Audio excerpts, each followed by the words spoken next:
Good morning. This will be the first of probably 7 messages about the 7 churches in the book of Revelation. Revelation 2, 1 through 7 talks about the Church at Ephesus. What is somewhat interesting is that all of these churches are within a very tight geographical area. We know that so much of the Gospels occur in Jerusalem, in Israel, the general Israeli area.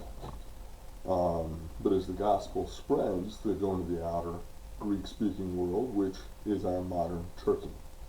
So these cities would have been considered Hellenistic or Greek-speaking cities that would have been under the dominion of Turkey. As we know it, currently these are places in modern Turkey that would have been part of the Greek-speaking world at the time.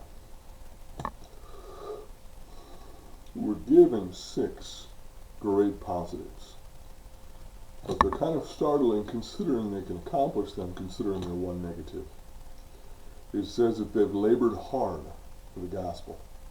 It says they haven't fainted, they haven't given up. They push forward when they're tired spiritually. They've separated themselves from wickedness. They have opposed evil. They have tested those who are false apostles and exposed their apostasy. And they've hated Nicolaitanism. Nicolaitanism is a word that means victory over the people, and has to do with placing a hierarchy over the church that is creates a control, but also removes the ordinary believer or lay person, the laity, from involvement in their own spiritual growth, involvement in ministry. Brothers and sisters, the Word of God is full of examples that while we have leaders and we have equippers, we're all meant to be involved, all meant to be giving and receiving in a spiritual economy. The warning is that they've forgotten their first love. So they've gotten so consumed in doing good things that they've forgotten the reason for it, and the reason for it is a sincere devotion to the person of Jesus Christ.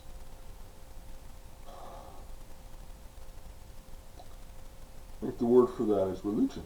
I think that they started with sincere devotion to Jesus and ended up strangely at, we have all the works we do, but we forgot who we do it for.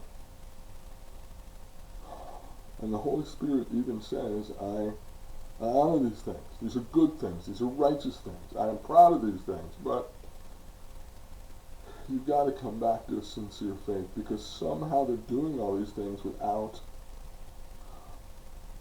the center point being their love for Jesus Christ.